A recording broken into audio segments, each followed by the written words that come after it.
vivendo uma tradição e achando que elas estão servindo a Deus. Irmão, sem revelação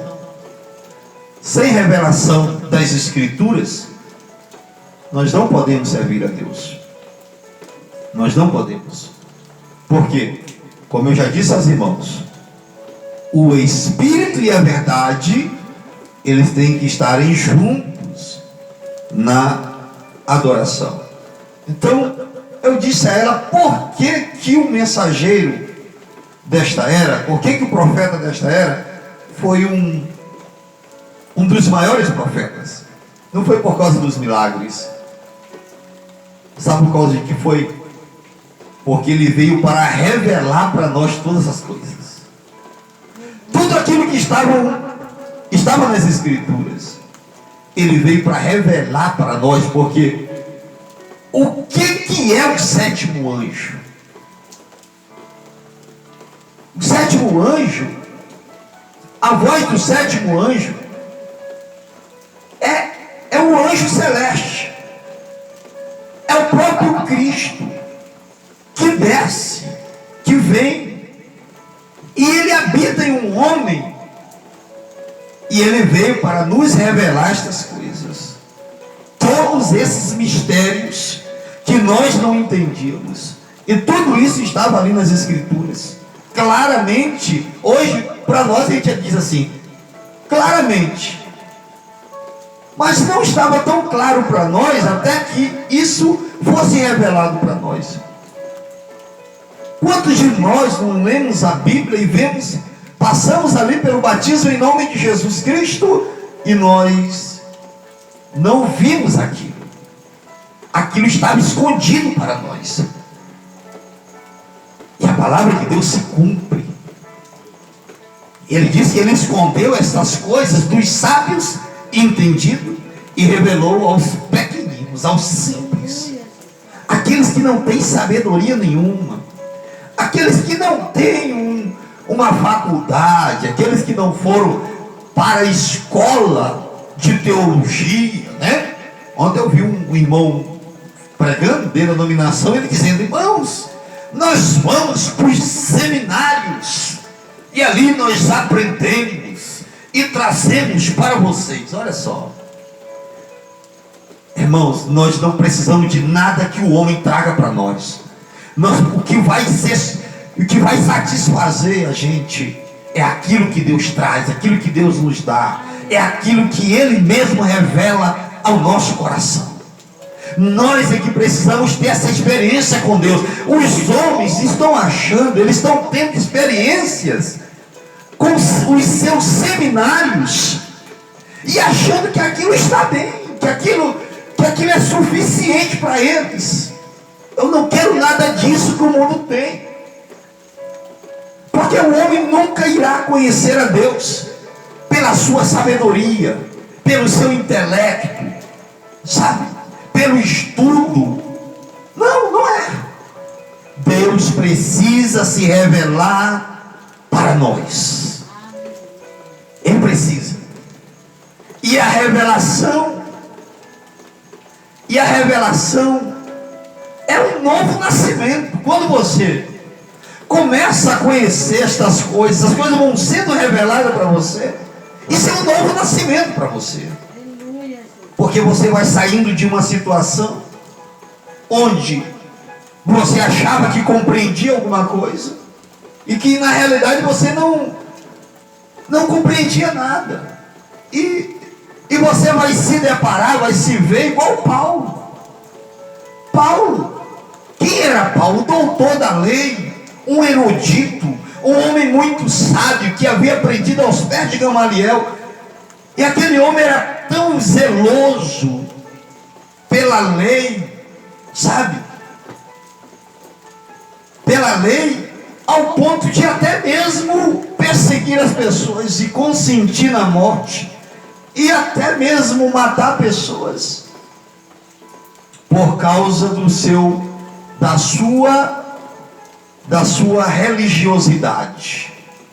Mas quando o Senhor Jesus, o Deus eterno, o Deus todo-poderoso, se apresenta diante de Paulo, naquela coluna de fogo, e aquela luz cegante veio, e ali ele cai por terra, e ele vai passar 3 dias sem comer, beber, e quando Deus envia um servo dele para orar por ele, e ele volta a ver novamente, quando ele sai dali, e ele vai para a Arábia, e ali ele passa 3 anos no deserto ali, sabe, sendo ensinado por Deus.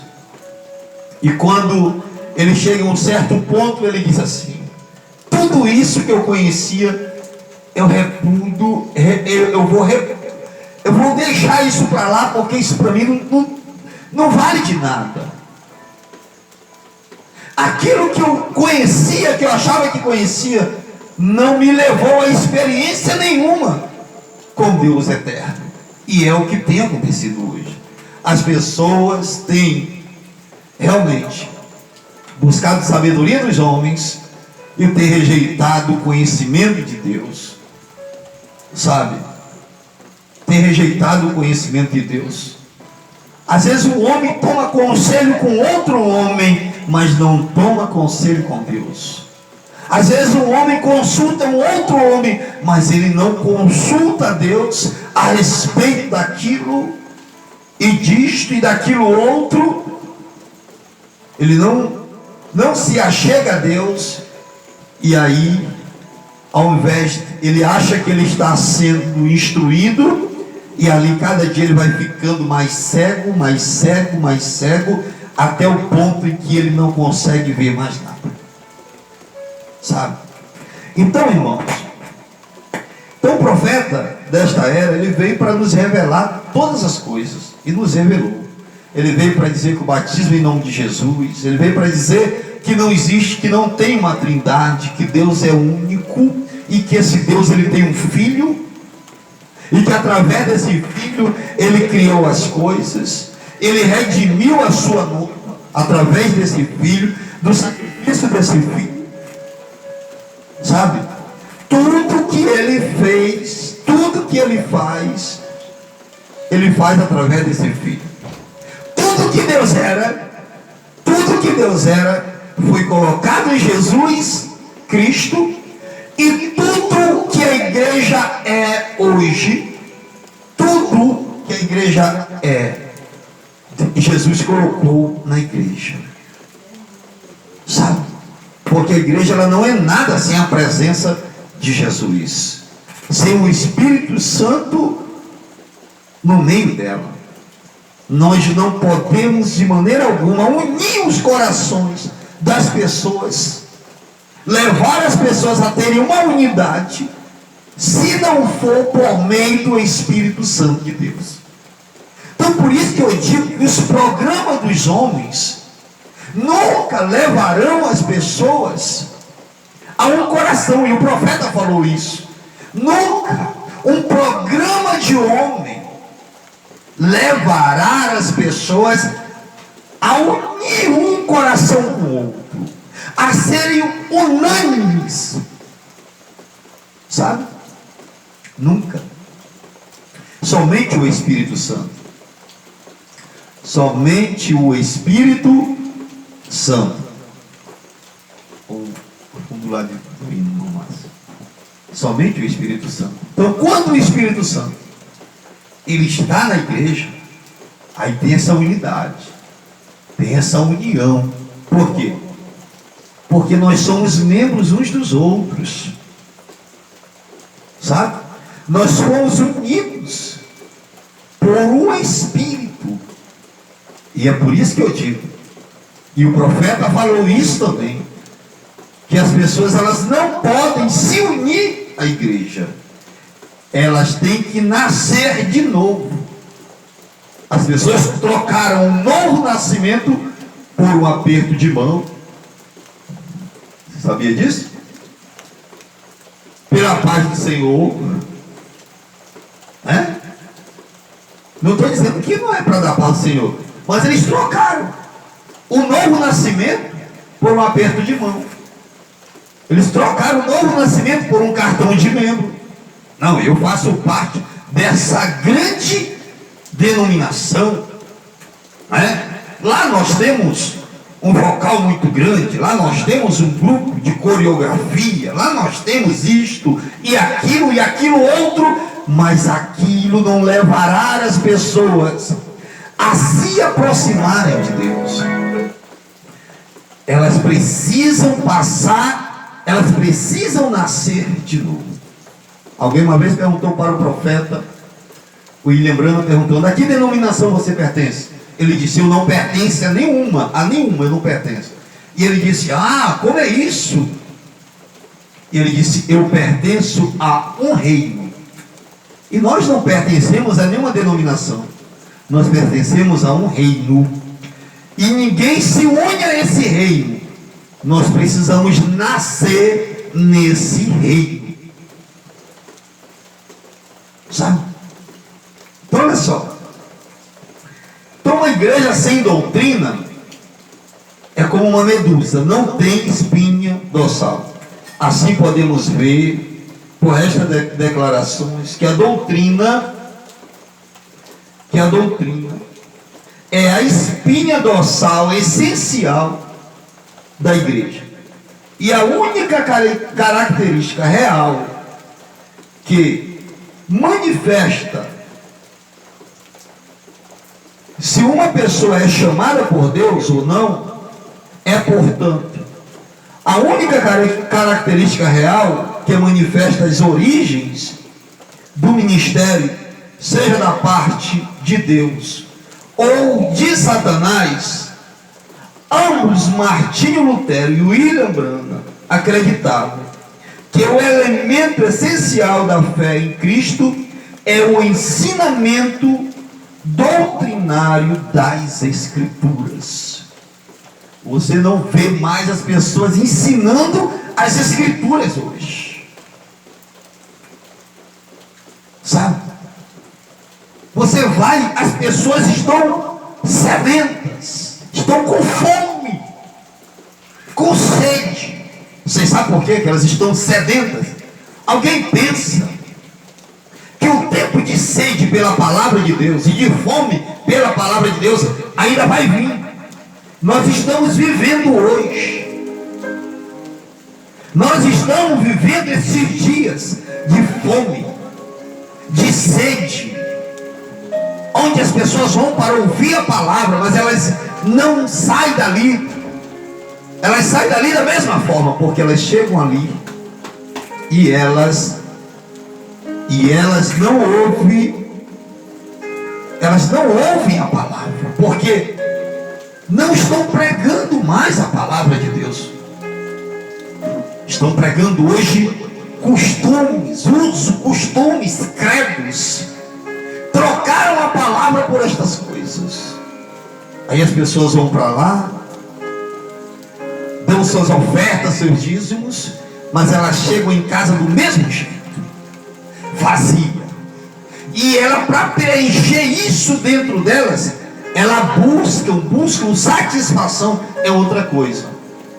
Aí elas vão se colocar diante de uma novela, aí elas vão assistir um filme, sabe? Para tentar preencher. Porque alguém que está preenchido com o Espírito Santo, com a palavra de Deus em sua alma, irmão, esta pessoa ela está completa. Para ela não está faltando mais coisa alguma, porque o que ela estava precisando, que poderia preencher a sua alma, o seu coração, a sua vida, ela já tem, que é Deus. Não existe, irmão, a satisfação maior de uma pessoa é ter Deus em sua vida. Aí você vê, hoje, eu observo muitas coisas hoje. Deus tem me feito ver algumas coisas.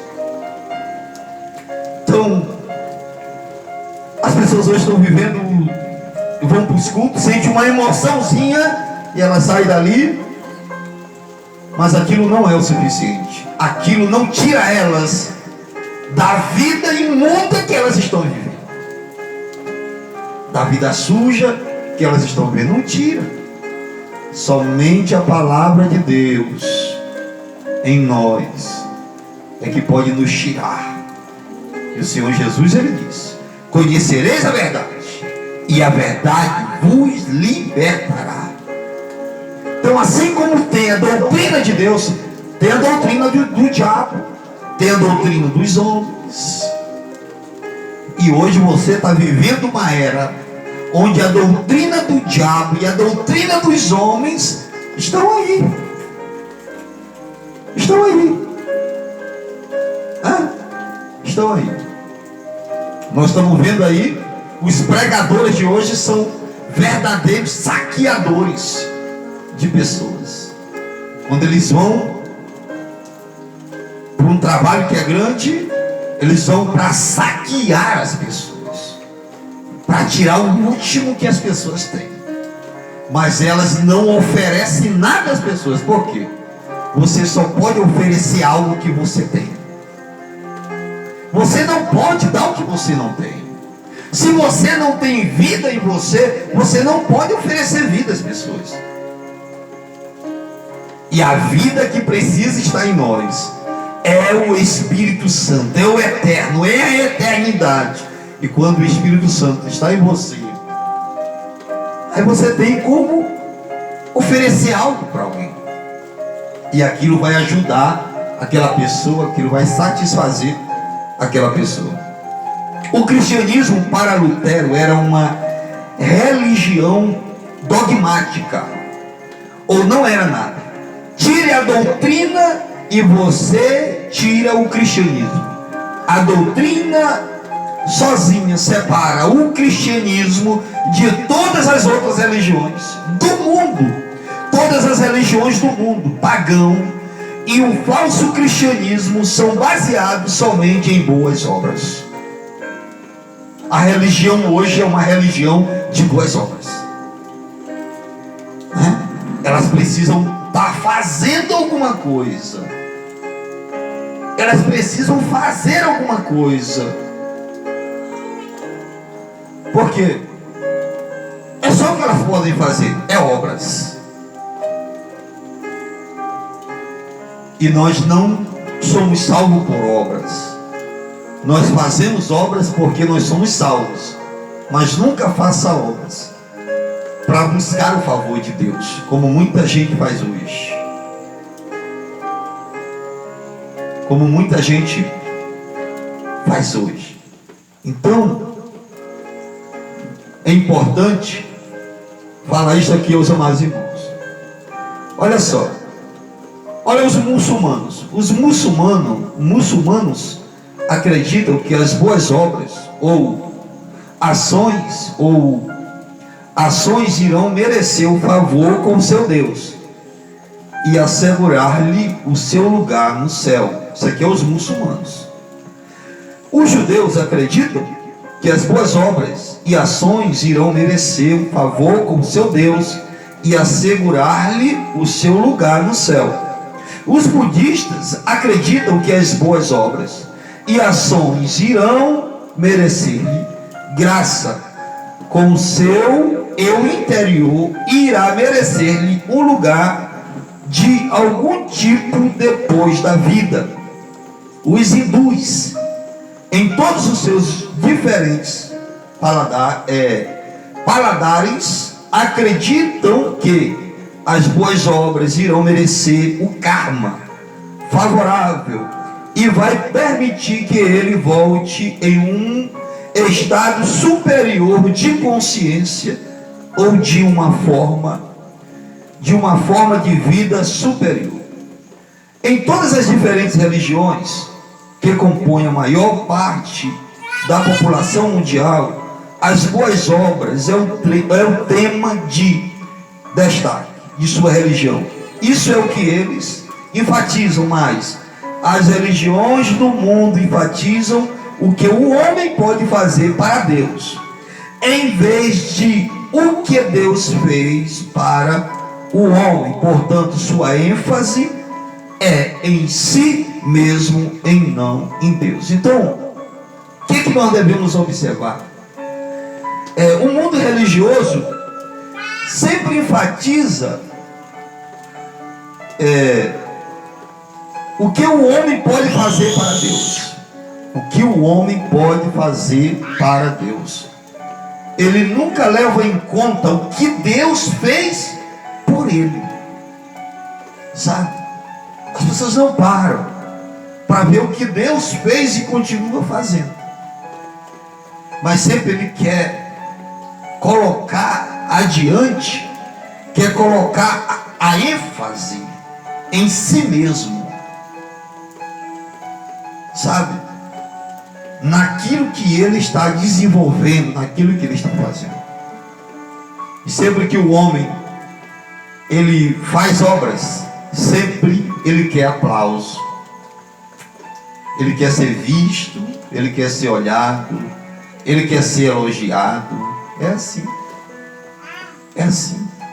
é desse jeito. Mas a palavra não nos ensina assim. Jesus nos ensina que aquilo que a gente faz com uma mão, a outra mão não deve saber. Se você tem que fazer algo para alguém, faça. Mas ninguém precisa saber do que você está fazendo. Ninguém precisa saber. Desde que Deus veja isso no oculto. E Ele, vendo no oculto, Ele vai nos recompensar, cada um de nós. Amém? Glória a Deus.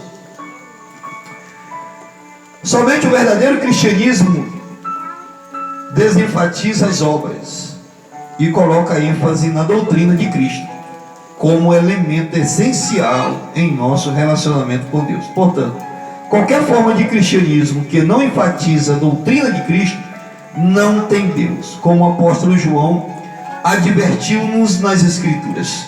Segunda carta de João, capítulo 1, 9 e 10 diz assim: todo aquele que prevarica, agora essa palavra prevaricar quer dizer, significa ir além dos limites. Olha bem, todo aquele que vai além, que prevarica, que vai além dos limites e não persevera na doutrina de Cristo, não tem Deus. Quem persevera na doutrina de Cristo, esse tem tanto ao Pai como ao Filho. Se alguém vem ter convosco que não traz essa doutrina, não recebais em casa, nem tampouco o saudeis. Então, irmãos, entendam uma coisa interessante. Nós não podemos ir além dessa doutrina. Nós não podemos ir além desse ensino. Nós não podemos acrescentar nada a isto e nem tirar nada disto. Sabe? Porque se nós assim fizermos, a Bíblia diz assim: não tem Deus. Ainda que esta pessoa confesse que tem Deus, mas ele não tem. Uma pessoa que não anda de acordo com a doutrina, de acordo com a palavra, de acordo com os ensinos de Cristo. Porque o que nós precisamos fazer? Nós temos que ecoar essa mesma palavra. Nós temos que ecoar, porque doutrina é justamente isso. É um eco. É um eco. Jesus, ele ecoou a voz do seu Pai. Aquilo que o Pai determinou para ele fazer ou dizer, assim ele fez, assim ele agiu. Ele ecoou aquela mesma palavra, aquelas mesmas coisas que foi lhe revelada, que o Pai lhe disse para fazer ou dizer, ele fez daquele jeito.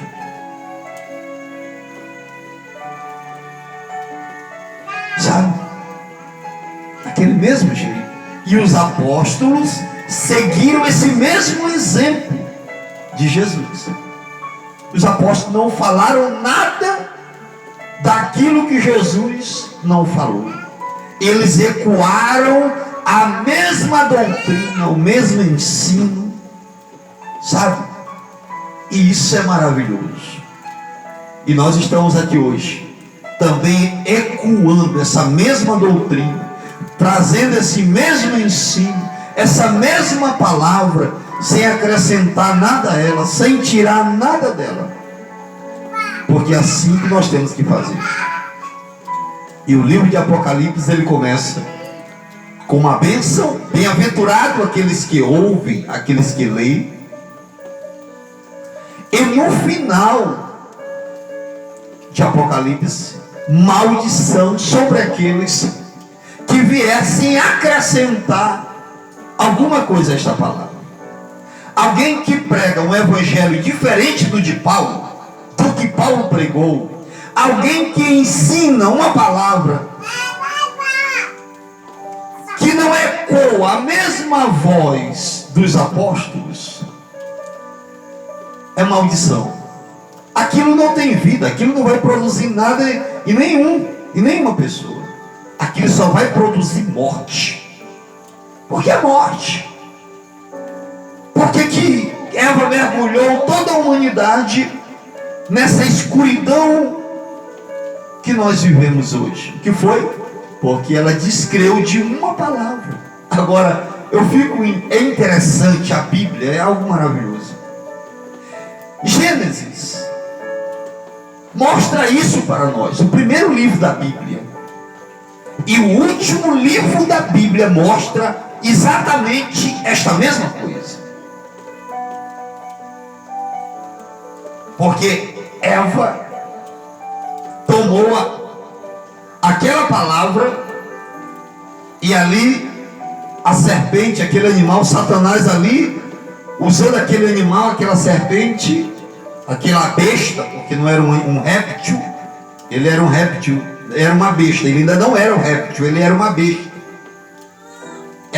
Andava, falava, se comunicava com a mulher, conhecia de princípio de vida. Aquele animal sabia como a vida se iniciava. Ele sabia, se ele lançasse uma semente na mulher, a mulher poderia gerar.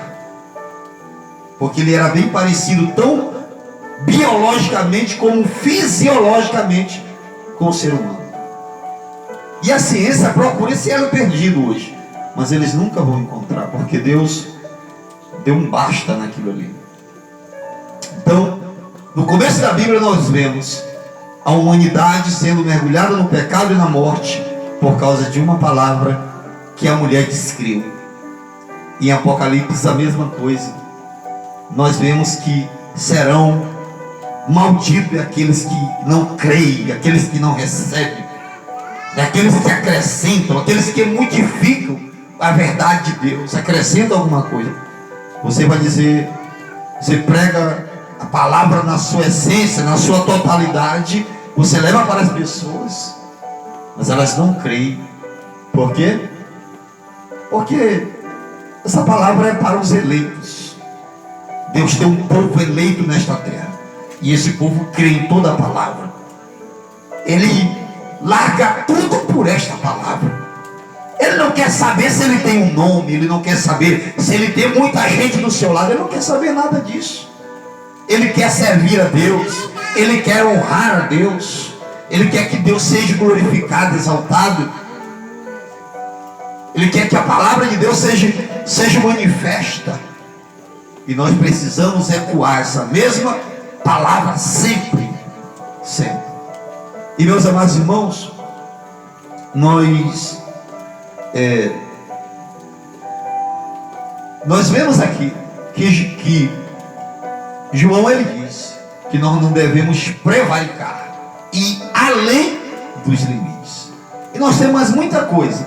Eu acho que se nós for no ritmo que nós estamos aqui, nós vamos ter aí mais, eu acho que uns 3 cultos, né, pra gente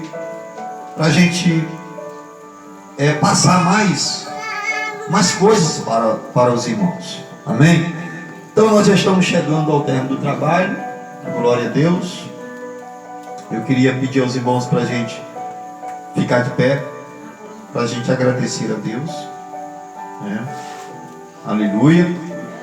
Eu espero que Deus possa ter abençoado os irmãos. Glória a Deus. Eu vou parar aqui rapidinho para não